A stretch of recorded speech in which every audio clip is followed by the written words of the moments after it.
Hi, I'm George Mann, and this is a documentary about my family history. I've always been interested in my family history and always wondered what my family got into in the past. Roll titles.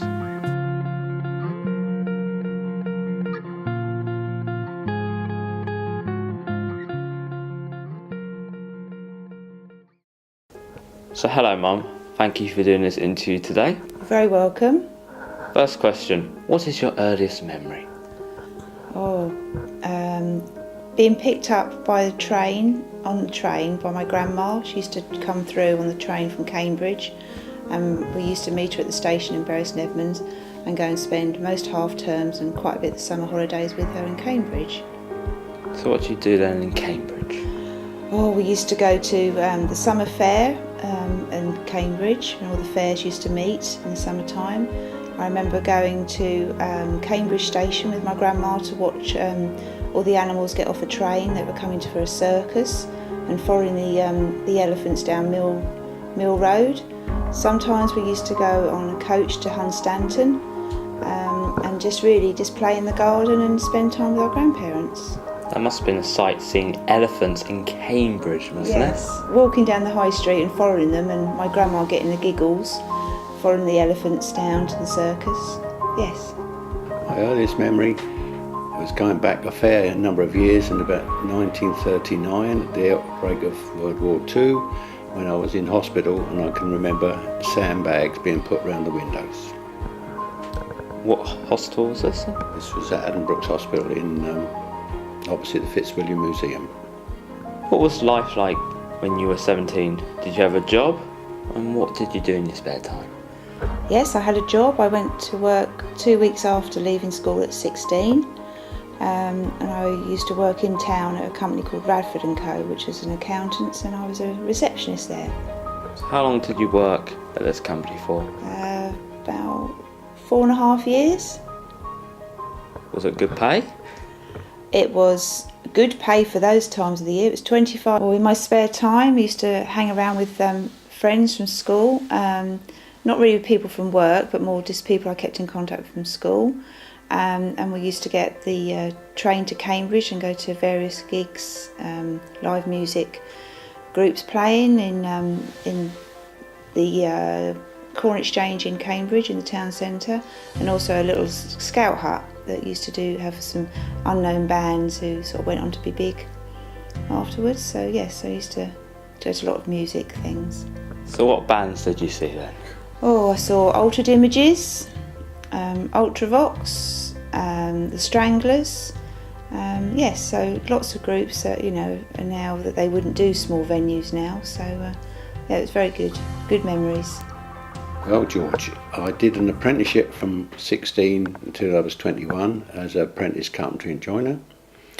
My pastimes was swimming, which I did from the age of about 10 or 11, joining a swimming club and generally kind of be competitive swimming, and also playing water polo. Were you very successful at swimming? I would like to have thought I was. In the juniors, everything seemed to go swimmingly until I became the captain for 1 year, and I didn't really win many trophies that particular year. Next question. What was your favourite memory of being 17? Well, one of the memories of when I was 17 would be swimming, because it was kind of my main sport, as well as kind of being in the club doing competitive swimming. We used to travel for day trips to Clacton and Yarmouth with a coach load to enjoy the sunshine and then swim on the pier and the like. Evening times we used to perhaps swim against Stowmarket, Ipswich. What was your worst memory of being 17? Never having any money, and wanting to go out and not having any money. I didn't learn to drive until I was 21 because I hadn't got the money for lessons. So really, yes, just having that, wanting a better job with more money. But no, on the whole, good memories. One of the worst memories, I suppose, was financial. That on the day that I went to the Cambridge Tech, the firm stopped me my tool money for that day. So it wasn't possibly a lot compared to today, but it was 4p an hour. 4p a day, sorry, 4p a day. Well, this picture, George, was at a presentation evening at the college, somewhere around 1956. I was a craft apprentice, so I only did carpentry and joinery, but my studies included ONC and HNC prior to me taking the craft exams. So it was kind of really a craft apprentice getting a higher qualification. So who did you receive the award of then? Nick Johnson. I don't know the lady, but the head of department was Nick Johnson, who was standing next door to the lady, and Cyril Cornwall, who was kind of facing us.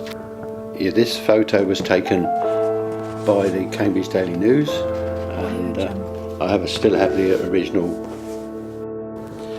Well, George, this picture was obviously one of my last years as a junior, when I was able to win backstroke and breaststroke and crawl, plus the bigger trophy, which was shared by 6 of us for 2 months at a time, which is kind of, I suppose, as a junior, my best season. This was taken in the back garden of my parents' house in Sturton Street, Cambridge, and the photo was taken by a neighbour, because we never had anything like cameras at that time. What was life like in Bury, in Cambridge, if you remember?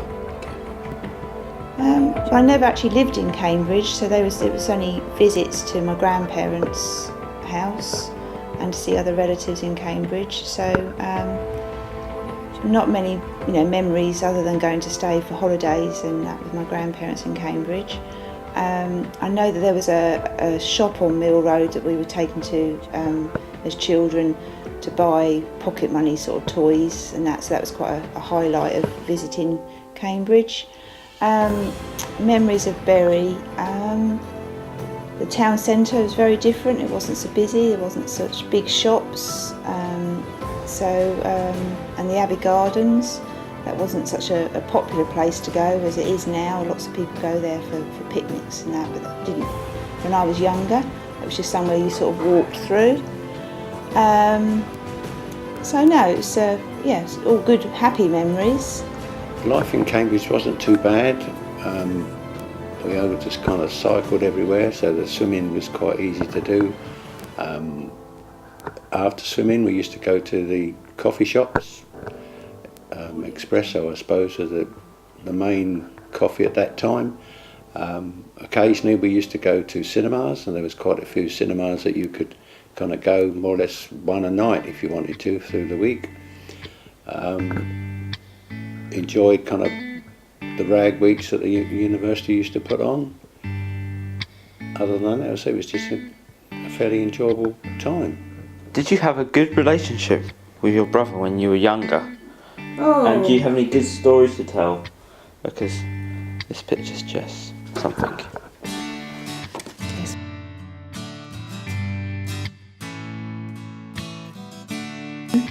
I always felt Andrew was the goody two-shoes and I was the naughty child. But now we get on so much better now. But I do remember my mum and dad going on holiday for the first time, and I don't know, something we argued about, and I remember locking myself in the bathroom to get away from my brother. No, on the whole we got on really well. But he was the older brother who just never did anything wrong. So, but I always felt that I was the naughty daughter. But no, so we get on well now. Why did you move to Bury St Edmunds from Cambridge? I moved from Cambridge to Bury because of a change of job situation. I did my 5-year apprenticeship with Kidmans and Sons of Cambridge. I then did 2 years national service. I followed that by going back to the firm for a year or so, and in that time I did part-time teaching at the Cambridge Tech, and a full-time position came up at what was then the Bury Tech, and I was successful in gaining a place.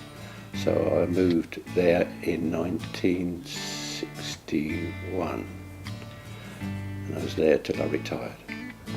So where is this Berry Tech at then? Berry Tech is now the West Suffolk College of Further Education in Bury St Edmunds, and it's kind of stretched and expanded quite a lot since I've kind of been retired. I heard you mention that you was in the National Service. How long were you in there for? And do you have any good stories to tell? Because I have a picture here from your days. Well, George, I was did National Service for 2 years. Unfortunately, I couldn't follow my trade as a carpenter and joiner. I had to go into the Royal Corps of Signals, where I had to learn the Morse code so that I could receive messages from various army stations. I finished up after doing my basic training there to going into Germany, where I did 18 months, and it was fairly close to the Dutch border. So on the times when we weren't working, we used to go across the border for drinks, and as long as we got back before 11:30, before the place closed, we were okay. While I was there, I did also swim. The camp had a swimming water polo team, which I did for a year, and then the final year I actually swam for a German club. What were your hopes and aspirations at 17? Well, I'd always wanted to travel, which is something we did in later life, but at 17 I would have loved to have been able to have travelled out of the country and seen the world, but I ended up doing that more in my late 30s and 40s, so I'd done a bit of travelling then. At 17 I was just hoping that I could still kind of master the trade and improve all the possibilities that come along with the carpentry and joinery. I suppose the main part was that you kind of did your apprenticeship to finish that off, which kind of gave you a chance to move to other firms if you wanted to. Mainly it was kind of say, for most people, if you had a job that you wanted to kind of keep to, because in the building trade, kind of winter time came along, if it wasn't good, then you could be laid off. I have a picture here from your wedding day. Please can you tell me more about it? Oh, I can, certainly, George. This is I married Janet in 1961. Fortunately, I waited because she was 45 minutes late getting to the church, so I nearly married the next person. It's a memorable day with all the families around. As I say, it's 25th of March 1961, and we were married for 54 years until, unfortunately, Janet had an illness and passed on. We had a honeymoon in Bournemouth, and there we met some people from Yorkshire who we became very good friends, and we still are to this day. Now we go back to Cambridge to visit some of the locations that are relevant to my family. This shows the connections of Cambridge churches where my great-grandparents got married, family christenings and other family weddings. Show video. So Mum, why are we here today at St John's Church in Cambridge? We come back here today to see St John's Church, to where my parents got married on the 25th of March 1961, and then they brought me back here to be christened in 1965, even though they'd moved to Bury St Edmunds, but they wanted to come back to the church that they married at to have me christened. So Mum, why did they come back here to have you christened even though they lived in Bury St Edmunds? Well, I think it was because all the family was still here. It was only them that lived in Bury, so they came back because all the grandparents and even great-grandparents were still alive and living in Cambridge, so it was easier for them to come back to this church. Why are we here today at St Barnabas Church? We're at St Barnabas Church. This is the church where my grandparents got married in 1933. That was Reginald Harry Doggett, and he married Amy Adelaide Dorothy Tingey in 1933 at this church. And this is the doorway they came out of after being married. Oh wow, that's really interesting. So why do you reckon they came out of this door then? Well, we just spoke to somebody at the church who helped us find the archway and the door, and he believes they would have come this way out of the church for quarter photos, Okay. or maybe to go into the adjoining hall to hold their reception. We're at Over Church now, where my mum was a bridesmaid to my great auntie and uncle's wedding. Here we are in Over, where my mum was a bridesmaid for my great aunt and great uncle's wedding. So Mum, please can you tell us more about this wedding? Well, it was in November 1971, and it was a beautiful day. You wouldn't have thought it was November. It was lovely and warm, and there was a blue sky when we came out. And I don't remember being cold standing in my little pink bridesmaid dress outside. And I remember my uncle insisted my hair was down, and kept pushing it so that everybody could see that I'd got my hair down, because I never used to wear it down. So it was happy memories being a bridesmaid for them. That's good. I used Dear Photograph as I was interested in how it worked. I will use the photographs representing past years of my family life, locations that are relevant at the time, and recreate images into present time. Here is a montage of all of my Dear Photography work.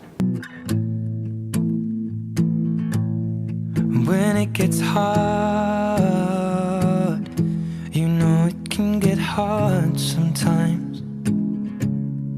It is the only thing that makes us feel alive. We keep this love in a photograph. We made these memories for ourselves, where our eyes are never closing, our hearts are never broken, and time's forever frozen still. So you can keep me inside the